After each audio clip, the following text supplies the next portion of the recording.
हमारी स्टडीज़ जो है, हमारी पढ़ाई जो है वो बहुत अच्छे से हो जाए और हमारे टेस्ट में नंबर जो है वो बढ़ जाए।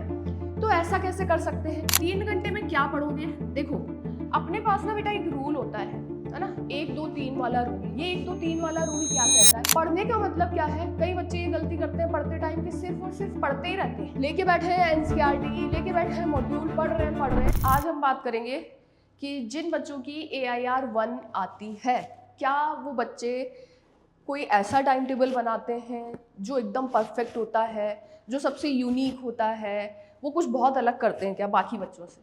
तो मैं आपको एक चीज़ बताना चाहूँगी कि परफेक्ट टाइम टेबल जैसी कोई चीज़ नहीं होती। ये आप लोगों का एक भ्रम है। परफेक्ट टाइम टेबल वही है जो आपको सूट करे, आपके लिए सूटेबल हो, आप लोग उसको आराम से फॉलो कर पाएँ और उसके साथ साथ आपकी जो भी क्षमताएं हैं, आपकी कौन से सब्जेक्ट जो है वो आपके वीक है, कौन से सब्जेक्ट आपके स्ट्रॉन्ग हैं, ये सारी चीज़ें आपसे बेटर कोई नहीं समझ सकता। तो कोई भी टाइम टेबल आपको बना करके दे दे, जैसे बच्चे मेरे पास भी आते हैं, तुम लोग भी आते हो कि मैम ये टाइम टेबल बना के दे दो, इतनी से इतनी बजे तक मैं फिजिक्स पढ़ लूँगा, मैंने ये बनाया है, इतनी से इतनी बजे तक केमिस्ट्री पढ़ लूँगा। तो ये जो टाइम टेबल आप लोग बनाते हैं, इस टाइम टेबल को आप लोग फॉलो कर पाते हैं 1 दिन, 2 दिन, 3 दिन, 1 हफ्ता, उसके बाद आप फैल जाते हैं। वो टाइम टेबल आपसे फॉलो नहीं होता और कोई नहीं कर सकता। कोई नहीं कर सकता कि आपने ऐसा कर लिया कि ये मैंने फिक्स कर लिया कि इतनी से इतनी बजे तक फिजिक्स ही पढ़नी है, इतनी से इतनी बजे तक बायोलॉजी पढ़नी है। नहीं पॉसिबल होता बेटा। तो अपने को करना क्या है? अपने को एक शेड्यूल सिर्फ ऐसा बनाना है जिसमें क्या हो, हमारे पास स्टडीज का टाइम फिक्स हो। हम ये नहीं फिक्स कर रहे कि हमको क्या पढ़ना है उस टाइम में, वो आपकी मर्जी है आपको क्या पढ़ना है, किस तरीके से पढ़ना है, ये आप लोगों की मर्जी है।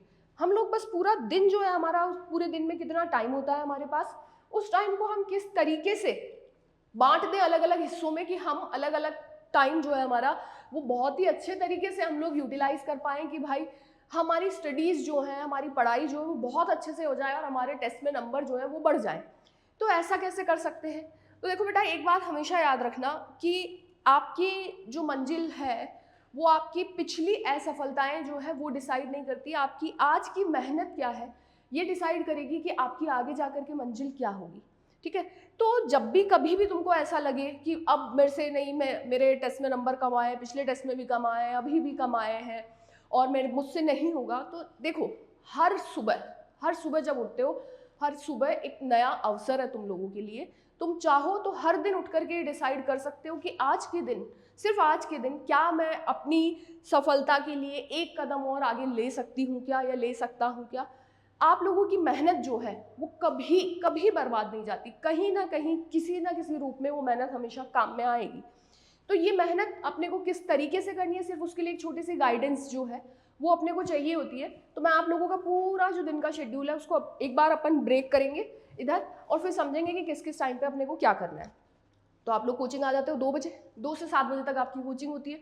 और कई सारे बच्चे जो हैं, मतलब उनके लिए हो सकता है टाइम डिफरेंट भी हो। तो यहाँ पर ये 2 से 7 वाली जो टाइमिंग होगी, इसको हम लोग अब देखेंगे कि 2 से 7 आप लोगों की कोचिंग है। 2 से 7 आप लोग आए बेटा कोचिंग।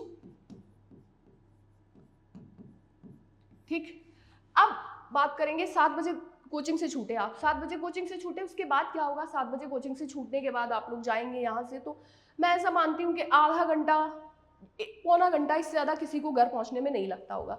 तो समझ लो, मैं अगर ये मानूँ कि आपका 7 से 8 का टाइम जो है अगर वो जाता है बेटा ट्रैवल में, है ना, घर पहुँचने में, तो आप 8 बजे घर पहुँच गए 8 बजे घर। ठीक, अब 8 बजे जब आप एक बार घर पहुंच गए, तो ऐसा तो होगा नहीं कि घर पहुंचे और पहुंचते ही आपने फिर से बैग खोला, निकाली किताबें और फिर से पढ़ने बैठ गए। ऐसा पॉसिबल नहीं है और करना भी नहीं है। तो यहाँ पर अपने को करना क्या है? घर जाएंगे, 8 बजे घर पहुंचे, आराम से घर वालों के साथ बैठो, काफ़ी टाइम बाद वापस।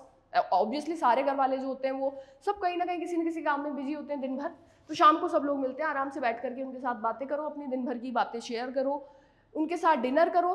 फिर उसके बाद क्या करेंगे बेटा? अपन 8 से 9 बजे तक का टाइम जो है, बल्कि मैं कहूँ अगर आप 9 या 9:30, जो भी आपको सूटेबल हो, जैसे मेरे अकॉर्डिंग 8 से 9 का टाइम जो है आपका वो डिनर के लिए आई थिंक, है ना, वो सफिशियंट है आपका कि 8 से 9 में आप डिनर वगैरह करने का, रिलैक्स करने का, ये सारी चीज़ें आपकी पॉसिबल है। फिर उसके बाद क्या करोगे? आप पढ़ने बैठोगे बेटा कितनी बजे? 9 बजे। 9 बजे से कितनी बजे तक? 9 से 12 बजे तक 3 घंटे आपको पढ़ना है। 3 घंटे में क्या पढ़ोगे? देखो, अपने पास ना बेटा एक रूल होता है है ना, 1 2 3 वाला रूल। ये 1 2 3 वाला रूल क्या कहता है? ये रूल ये बोलता है कि अगर कोई चीज़ जो आपने आज पढ़ी है, ठीक है, इसको आप आज के आज विदिन 24 आवर अगर आप रिवाइज कर लोगे तो आपको टाइम हो सकता है उस चीज़ को पढ़ने में 1 घंटा लगेगा। उस चीज़ को अगर आप कल रिवाइज करोगे तो आपको लगेंगे क्या बेटा 2 घंटे, परसों रिवाइज करोगे 3 घंटे, और अगर आपने उसका इंतजार किया पेपर आने तक कि जब पेपर आएगा तब पढ़ेंगे, तब रिवाइज करेंगे, तब क्वेश्चन लगाएंगे, तो आपको बहुत ज़्यादा टाइम लगेगा। तो आपको क्या करना है, इन 3 घंटों में क्या करना है बेटा, आपको करना है रिवीजन जो आज की क्लास में पढ़ा है उसका, प्लस क्या करना है बेटा, आपको करने हैं क्वेश्चन प्रैक्टिस आपको करनी है।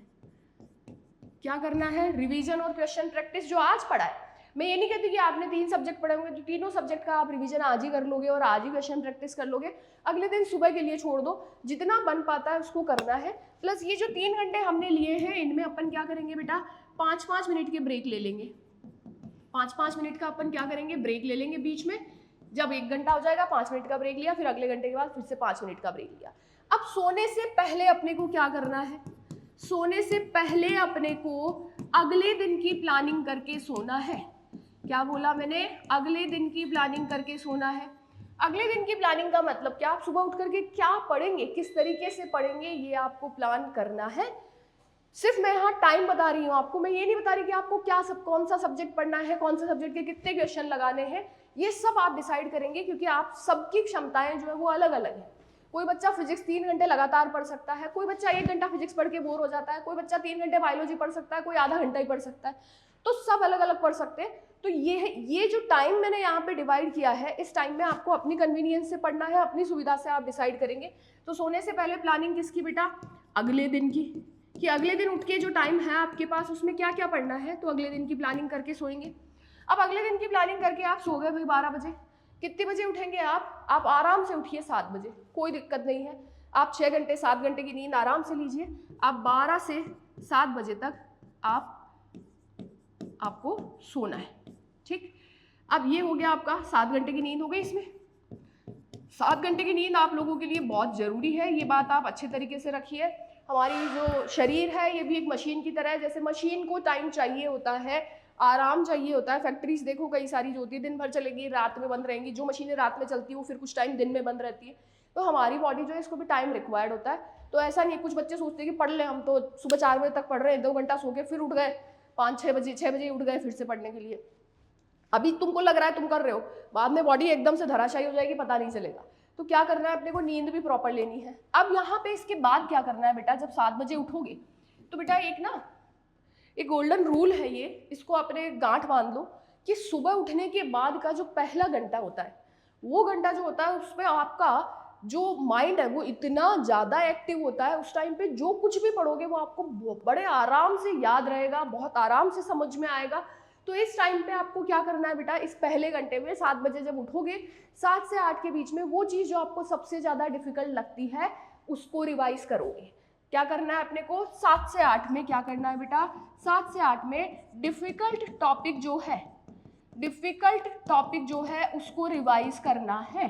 बेसिकली जितना मैं समझ पाती हूँ आप लोगों को फिजिक्स आप लोगों को बहुत डिफिकल्ट लगती है, तो ऐसी कोई भी चीज़ जो आपने पढ़ी है फिजिक्स में वो बहुत डिफिकल्ट लग रही है, उसको इस टाइम पर आप लोग रिवाइज कर लीजिए। उसके बाद क्या करना है, 8 से 8:30 का टाइम, ये अपने पास 8 बज गए, 8 से 8:30 बजे तक आपको क्या करना है बेटा, 8 से 8:30 आपका, मैं कहती हूँ आप नाश्ता करिए आराम से घर वालों के साथ बैठ करके। आधा घंटा बहुत है, ठीक है, आधा घंटा आपने नाश्ता वाश्ता करने में, घर वालों से बातें करने में लगाया। इसके बाद आप 8:30 से फिर पढ़ने बैठेंगे। 8:30 से कितनी बजे तक पढ़ेंगे, 8:30 से 10:30 आप लोग पढ़ेंगे 2 घंटा। 2 घंटा आपने पढ़ा। अगेन मैं वही बोलूँगी कि आप लोग क्या करेंगे बेटा, आप लोग आपका अपनी सुविधा से डिसाइड करेंगे, मुझे इस टाइम बायोलॉजी पढ़नी है, मुझे केमिस्ट्री पढ़नी है, मुझे फिजिक्स पढ़नी है। और पढ़ने का मतलब क्या है, कई बच्चे ये गलती करते हैं पढ़ते टाइम कि सिर्फ और सिर्फ पढ़ते ही रहते हैं, लेके बैठे हैं एनसीईआरटी, लेके बैठे हैं मॉड्यूल, पढ़ रहे हैं, क्वेश्चन प्रैक्टिस नहीं करते हैं। तो आप लोगों को ये बात बहुत अच्छी तरीके से समझनी चाहिए कि आप लोगों को रिवीजन, क्वेश्चन प्रैक्टिस प्लस आप लोगों को टेस्ट जो होते हैं वो अटेम्प्ट करने हैं। और अपना तो पीडब्ल्यू की ऐप पे यार इतना अच्छा फीचर है इनफाइनाइट प्रैक्टिस वाला, उस पर जाकर के जितना मर्जी है आप जा करके पेपर अपनी हिसाब से बना करके आप लोग आराम से उस पर अटेम्प्ट कर सकते हो। है ना। तो 8:30 से 10:30 में क्या करना है आपको, फिर से पढ़ाई करनी है, ठीक। अब यहाँ पे 10:30 बजे से हम लोग क्या करेंगे, 10:30 बजे फिर उठेंगे, 10:30 से 11 का टाइम जो है हम दे देंगे बेटा अपना नहाना, है ना। ये सारी चीजें जो है करने के लिए 11 बजे तक का टाइम अपन ने ले लिया। अब 11 बजे आप फिर से पढ़ने बैठेंगे एक बार, ठीक। 11 बजे आप पढ़ने बैठे, 11 बजे से आप कब तक पढ़ेंगे बेटा, 12:30 बजे तक फिर से पढ़ेंगे। 12:30 बजे तक आपको पढ़ाई करनी है। फिर उसके बाद आप लोगों को किताबें छोड़ देनी है। 12:30 से 2 बजे तक का टाइम जो है उसमें आपको क्या करना है, 12:30 बजे आप उठिए, आराम से अपना लंच करिए। 12:30 से मैंने बोला क्या करना है बेटा, 12:30 से 1 बजे तक का, एक क्या बल्कि आपका 2 बजे तक का टाइम जो है उसमें आप क्या करेंगे, आप करेंगे बेटा लंच। लंच किया, आप क्या करेंगे, आधे घंटे की नींद लेंगे इसमें, आधे घंटे की नींद लेंगे इसमें, ताकि आप लोग क्लास में आकर के ना सोएं। यहाँ आकर के जो आप लोग सोते हैं ये, क्योंकि खाना खा के डायरेक्ट इधर आ जाते हैं, खाना खा के आधे घंटे लेट के फिर उठ के आपको क्या करना है बेटा, आपको आगे कोचिंग के लिए ट्रैवल करके कोचिंग आना है। 2 बजे आपकी क्लास फिर से चालू हो जाएगी। तो यहाँ पे अपन ने क्या किया है, इसको देखो आप लोग, यहाँ पे हमने 8 से 9 बजे तक ये डिनर करने के बाद हमने 9 से 12 3 घंटे ये लिए, 3 घंटे पढ़ाई के ये हो गए। उठने के बाद 1 घंटा आपका ये हो गया, 4 घंटे ये हो गए। 2 घंटे ये रहे आपके 8:30 से 10:30, 6 घंटे हो गए। और 11 से 12:30 बजे 1.5 घंटा और हो गया, 7.5 घंटे हो गए। और ये बड़े आराम से पॉसिबल है किसी भी बच्चे का फॉलो करना। चलो कोई 7:30 नहीं कर पा रहा, 6:30 तो कर लेगा, इसमें थोड़ा बहुत इधर उधर करेगा। तो आप लोगों को ये टाइम टेबल इसी हिसाब से अगर कर सकते हो फॉलो, तो इसी हिसाब से फॉलो करना है। क्योंकि आप लोग देखो स्कूल का कोई लोड नहीं है आपको जाने का, है ना, सब बच्चे डमी वाले। तो यहाँ पे आपको कोई टेंशन नहीं है, पूरा टाइम आपके पास है सुबह वाला। उस टाइम को बहुत अच्छे तरीके से अपने को यूज़ करना है, मैक्सिमम एफिशिएंसी आए अपनी, अपन पूरा अपना जितना अपने अंदर जोर है सारा लगा करके 1 साल पढ़ाई कर ले। क्योंकि देखो बेटा, तुमको लग रहा होगा कि मैडम ने ऐसा बना दिया टाइम टेबल, इसमें देखो हमारे पास पढ़ने के अलावा और कोई काम ही नहीं है क्या। बहुत सारे बच्चों को लग रहा होगा पूरा दिन पढ़ने को बोल दिया, 7.5 घंटे पढ़ाई के दे दिए। तो देखो मैं ये बात हमेशा बोलती हूँ, तुम लोग अपना संघर्ष तुम लोगों को खुद को चूज करना है। तुम क्या करना चाहते हो, तुमको अभी संघर्ष करना है 1 साल 2 साल, या तुम चाहते हो तुम पूरी जिंदगी संघर्ष करो, तो ये तुम्हारी चॉइस है। अगर अभी थोड़ा संघर्ष करोगे, अभी थोड़े दिन मोबाइल से, सोशल मीडिया से, दोस्ती घूमना थोड़ा कम करके 1 साल ये इस तरीके से पढ़ाई कर लोगे तो सिलेक्शन हो जाएगा। मैंने जैसे अभी थोड़ी देर पहले भी बोला था कि मेहनत जो होती है वो कभी बर्बाद नहीं होती। मैं ये नहीं कहती हर साल सारे बच्चे जो है वो सेलेक्ट हो जाते, नहीं होते, लेकिन जिन बच्चों ने मन लगा करके मेहनत करी होती है, उनकी वो मेहनत आज चलो नीट में नहीं हुआ, कहीं और उनको काम आती है। मैंने देखे इतने सालों से मैं पढ़ा रही हूँ बच्चे जिनको आगे वो मेहनत जो उन्होंने अभी करी है वो काम में आती है। तो इसीलिए अभी अपने को 1 साल बहुत मन लगा करके ये टाइम टेबल को फॉलो करना है। और कई सारे बच्चे जो हैं उनको और दूसरे तरीके के डाउट्स भी होंगे कि किस तरीके से कौन से सब्जेक्ट को कितना टाइम दें। तो मैं बोलूँगी कि यहाँ पे कुछ चीज़ें हैं जो आपको बहुत ही ज़्यादा ध्यान रखनी है। सबसे पहले क्या कि आपको अपना लक्ष्य जो है वो निर्धारित करना है। क्या लक्ष्य निर्धारण का मतलब क्या भाई, सोचो, सुनो मेरी बात को। इसका मतलब ये है कि आप ये सोचते हैं कि मेरे को नीट में 700 नंबर लाने हैं या 650 नंबर लाने हैं, लेकिन आप नीट को मत देखो, भी आपका जो पेपर है यहाँ पे जो माइलस्टोन होता है अपना AITS होता है उसको देखो। सबसे पहले अपने छोटे छोटे ऐसे लक्ष्य जो है वो डिसाइड करो कि भाई मुझे पहले ये जो पेपर है, मेरा अभी जो पेपर हुआ था इसमें मेरे 400 नंबर आए, मुझे ये 400 को 450 तक ले जाना है, ठीक है। तो सबसे पहले अपने ऐसे छोटे छोटे गोल बनाओ, ऐसे छोटे छोटे लक्ष्य बनाओ कि भाई मुझे 450 लाने हैं, फिर 450 से मुझे 475 तक पहुँचना है, 500 पहुँचना है। ऐसे करके धीरे धीरे आगे बढ़ेंगे। फिर दूसरी चीज़ कि आपने लक्ष्य तो निर्धारित कर लिए, और जिस दिन आपको किसी ने बोला, टीचर ने थोड़ा सा मोटिवेट कर दिया, उस दिन तो एकदम जोश भर जाता है कि आज तो मैं सब कर लूँगा, सारी पढ़ाई। 2-4 दिन पढ़ते हैं उसके बाद एकदम वो जोश ठंडा पड़ जाता है। तो यहाँ पे देखो बेटा, अपने को लक्ष्य निर्धारित करने के साथ साथ दूसरी चीज़ जो है वो क्या है बेटा, दृढ़ता, डिटर्मिनेशन। आप लोगों को बहुत ही ज़्यादा अपने मन पर काबू रख करके अपने आप को पढ़ाई के लिए हर दिन तैयार करना पड़ेगा। हर दिन आपको सुबह उठ के सोचना पड़ेगा कि मैंने कल जितनी मेहनत करी थी उससे ज़्यादा मेहनत मुझे आज करनी है। तो दृढ़ता। और तीसरी चीज़ जो है बेटा वो है आपका, जिसको मैं बोलूँ कि जिसको इंग्लिश में हम बोल देते हैं कि कंसिस्टेंसी, या जिसको मैं बोलूँ कि आप क्या बोले बेटा, लगातार मेहनत, है ना। तो कई बच्चे इंटेंसिटी जो होती है उनकी पढ़ाई की वो फ्लक्चुएट करती है, अलग टाइम, किसी टाइम पर वो बहुत ज़्यादा पढ़ाई कर रहे होते हैं, किसी टाइम पर वो बहुत कम पढ़ाई कर रहे होते हैं। कोई टॉपिक उनको पसंद होता है उसको बहुत ज़्यादा पढ़ते हैं, कोई टॉपिक जो पसंद नहीं होता उसको बिल्कुल कम पढ़ते हैं। तो ऐसा नहीं करना है, अपने को सारे टॉपिक्स को इक्वल इंपॉर्टेंस देते हुए पढ़ना है। और अब हमें नहीं पता है कि नीट का पेपर कैसा होगा, अभी जो सारी बातें चल रही है सीबीटी वाली और ये सारी, इसके कारण हमें नहीं पता पेपर शिफ्ट्स में होंगे, अलग अलग तरह के आएंगे, तो क्या क्वेश्चन पूछ लिया जाएगा, कौन सा टॉपिक कितना इंपॉर्टेंट है, हमें कुछ नहीं पता है ना। सारे जो पिछले जो PYQs हम लगाते हैं या पिछले साल के जो वेटेज हम देखते हैं कि इस चैप्टर का वेटेज इतना है, तो वो सारी चीज़ें जो है वो बदल सकती है, हमें नहीं पता है। तो कोई भी टॉपिक को ना तो कमज़ोर मानना है हमें कि पहले इसमें से क्वेश्चन बहुत कम आते थे, इसको छोड़ भी दूँ तो क्या फ़र्क पड़ेगा, क्योंकि देखो बेटा ऐसा नहीं होता है, वो दिन कैसा होगा हमारा हमें नहीं पता। तो हमें ऐसी कोई चीज़ अपने रखनी ही नहीं है जो उस दिन हमें जिसकी वजह से घाटा हो कि भाई ये नंबर अगर हम थोड़ा सा पढ़ लेते तो शायद ये इजी सा क्वेश्चन था, ये बन जाता, है ना। तो अपने को मेहनत कैसे करनी है बेटा, लगातार करनी है। तो ये सारी बातें ध्यान में रखते हुए अगर आप पढ़ाई करेंगे और ये जो टाइम टेबल है अपना, इसको अगर थोड़ा बहुत फॉलो करने की कोशिश करेंगे तो आपके सिलेक्शन को कोई नहीं रोक सकता। मैं जानती हूँ ऐसे बच्चे जो बहुत अच्छी अच्छी रैंक्स लेकर के आए, उन बच्चों ने सब में कॉमन बात यही थी कि उन्होंने साल भर लगातार मेहनत करी है, लगातार उन्होंने डे 1 पे जिस दिन एडमिशन लिया उस दिन से उन्होंने चालू किया, सारी DPP सॉल्व करी, सारे मॉड्यूल सॉल्व किए, और भी जितने क्वेश्चन उनके पास पॉसिबल हो पाए उन्होंने लगाए, सारी चीज़ें टाइमली रिवाइज करी, कुछ भी पेंडेंसी नहीं छोड़ी उन्होंने। कोई बैकलॉग वगैरह अगर आप लोगों का होता है उसके लिए भी इस टाइम टेबल में वो जो टाइम है उस टाइम में आपको डिसाइड करना है कि इस टाइम पे मैं बैकलॉग का हमेशा एक टाइम फिक्स रखूँ, क्योंकि कई सारे बच्चों का रहता है बैकलॉग, उसका भी एक टाइम डिसाइड कर लो कि ये जो बैकलॉग है मेरा इसको मैं इसी टाइम पर करूँगा। बैकलॉग जो है वो कभी भी आप अगर छोड़ देंगे तो ये बैकलॉग जो है ना ये कब आपके लिए बर्डन बन जाएगा बहुत बड़ा, आपको पता भी नहीं चलेगा और धीरे धीरे ये बढ़ता जाएगा। इसको टाइम टू टाइम क्लियर करना बहुत ही जरूरी है।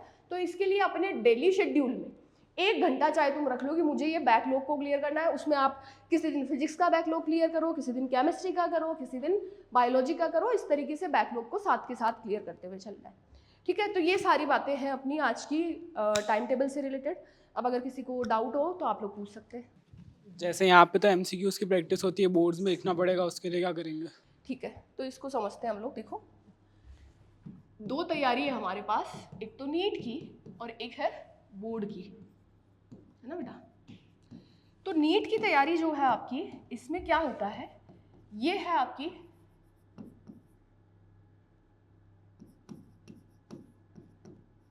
इसमें आपको कॉन्सेप्ट जो होते हैं वो क्लियर होने चाहिए आपके, और यहाँ पे क्या होनी चाहिए बेटा आपके अंदर, यहाँ पे होनी चाहिए राइटिंग स्किल, यानी कि आपको जवाब लिखना आना चाहिए, है ना। जवाब लिखना आना चाहिए आपको, बड़े बड़े सवाल जो मिलते हैं बोर्ड के पेपर में उनको लिखना आना चाहिए। तो इसके लिए मेरी बात सुनो, बहुत ज़्यादा घबराने की, बहुत ज़्यादा परेशान होने की ज़रूरत नहीं है। नीट के पेपर में आप फिजिक्स, केमिस्ट्री और बायोलॉजी में वो सारे कॉन्सेप्ट पढ़ते हैं जिस पे कोई भी क्वेश्चन पूछा जा सकता है यहाँ बोर्ड में, तो उसकी तैयारी तो आपकी उधर से हो रही है। मुझे नहीं लगता कि आप में से कोई भी इतने कम दिमाग का है कि भाई उसको वो कॉन्सेप्ट पता है और उसकी वो एक प्रॉपर लैंग्वेज बना करके कॉपी में लिख नहीं सकता आंसर की फॉर्म में। बस सिर्फ बात इतनी सी कि उसके लिए प्रैक्टिस चाहिए। तो वो प्रैक्टिस आप लोग का जनवरी में आपके पास जब टाइम होता है तब आप क्या करेंगे बेटा, जनवरी में आप पिछले सालों के पेपर, पिछले साल के पेपर जो कहाँ होते हैं बेटा, आपका मिल जाते हैं आपको मार्केट के अंदर, है ना, वो मार्केट से वो पिछले सालों के पेपर खरीदने हैं और उनके आंसर लिखने की प्रैक्टिस करनी है आपको थोड़ा थोड़ा डेली डेली। ठीक, तो इस तरीके से करेंगे तो आपके पास बोर्ड की तैयारी, ये सब्जेक्ट की तो हो गई जो आपके कंपलसरी सब्जेक्ट्स है। उसके बाद आपका एक इंग्लिश और कंपलसरी होता है, उसकी तैयारी भी आप लोग अपने PW के ऐप पे सारा सब कुछ जो है वो अवेलेबल होता है, इंग्लिश है, हिंदी, आपकी जो भी लैंग्वेज है वो। और जो ऑप्शनल सब्जेक्ट होते हैं आपके, उनके लिए भी सारे लेक्चर अपने पास फ्री में अवेलेबल हैं ऑब्वियसली यूट्यूब पे PW के। तो आप लोग को वहाँ से वो देख करके मेरे ख्याल से 15 से 20 दिन, अगर आप 15-20 भी मैं ज़्यादा बोल रही हूँ, 15 दिन की तैयारी जो है वो बहुत है उन बाकी के सब्जेक्ट्स के लिए। तो उसके लिए कोई बहुत लोड लेने की ज़रूरत नहीं है बोर्ड के लिए। ठीक है, अब और किसी को कोई डाउट है तो पूछो बेटा। मैम तो ये तो 12th का हो गया, तो हम हमारी 11th को कैसे कवर करें? तो देखो बेटा, यहाँ दो तरह के बच्चे होंगे, एक वो जिन्होंने अभी एडमिशन लिया होगा 12th में कोचिंग में, और कुछ ऐसे भी होंगे जिन्होंने 11th में एडमिशन लिया था बट 11th बिल्कुल भी नहीं पढ़ी, बस वो आते थे क्लास में बैठ जाते थे। और कुछ बच्चे होंगे जिन्होंने 11th में एडमिशन लिया था और उन्होंने अच्छे से पढ़ा भी था और पेपर भी दिए थे, मार्क्स भी अच्छे लाए थे। तो अपन बात करेंगे कि अपने पास दो कैटेगरी हो गई बच्चों की। तो एक वो जिन्होंने पढ़ा हुआ है, जिन्होंने 11th पढ़ा हुआ है एक बार, ठीक, और दूसरे वो जिन्होंने 11th एक भी बार नहीं पढ़ा है ना। तो यहाँ पे जिन्होंने 11th पढ़ा है उनकी बात करेंगे।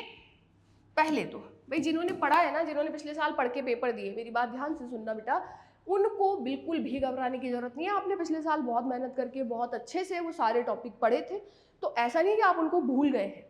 अभी आपको 12th के सिलेबस के साथ टाइम नहीं मिल रहा है। देखो, अपने को पहले 12th पे ही फोकस करना है, क्योंकि अगर आप उस पर जाएंगे, ठीक है, तो आप क्या करेंगे, अपनी 12th की प्रिपरेशन जो उसको खराब कर लेंगे। तुम लोगों को सिर्फ और सिर्फ एक काम तुम लोग कर सकते हो, क्या, कि तुम लोग सैटरडे, है ना, और संडे को तुम लोगों को टाइम मिलता है, सैटरडे को क्लास नहीं होती, संडे को जिस दिन पेपर नहीं होता उस दिन क्या करना है, 11th के जो क्वेश्चन है उनकी प्रैक्टिस कर लो बेटा, क्वेश्चन प्रैक्टिस कर लो अपना, ठीक है। उससे तुमको थोड़ा कॉन्फिडेंस आ जाएगा कि हाँ अभी भी मेरे से क्वेश्चन बन रहे हैं। वो बच्चे जिन्होंने 11th में बिल्कुल नहीं पढ़ा है उनको क्या करना है, आपको यही सैटरडे और संडे को आपको क्या करना है, सैटरडे संडे को आप लोगों को क्या करना है, वन शॉट जो होते हैं अपने, ठीक है, वन शॉट लेक्चर जो होते हैं वो देखने हैं, और वो देखने के बाद फिर आपको क्या करने है बेटा, वो देखने के बाद फिर आपको क्वेश्चन प्रैक्टिस करनी है, ठीक है। तो यहाँ पे इस तरीके से आप, बहुत ज़्यादा टाइम आपको मिलेगा नहीं, तो वन शॉट देखोगे, 3-4 घंटे का एक वीडियो देखा, उसके बाद उस चैप्टर के कुछ क्वेश्चंस लगा लिए। बाकी अपने पास यहाँ पे जब अपना अक्टूबर में सिलेबस खत्म हो जाएगा, उसके बाद क्या होगा बेटा, अपने पास 11th का रिवीजन होगा यहाँ क्लास में। तब आप क्या करेंगे, जो जो चैप्टर्स इधर रिवाइज होंगे घर जा करके उनको बहुत अच्छे से पढ़ करके उनके सारे क्वेश्चन उस टाइम पर लगा लेंगे। खूब टाइम मिलता है अपने को, नवंबर, दिसंबर, जनवरी, 3 महीने में बड़े आराम से 11th का अपनी तैयारी हो जाती है, तो उसके लिए बिल्कुल घबराने की जरूरत नहीं।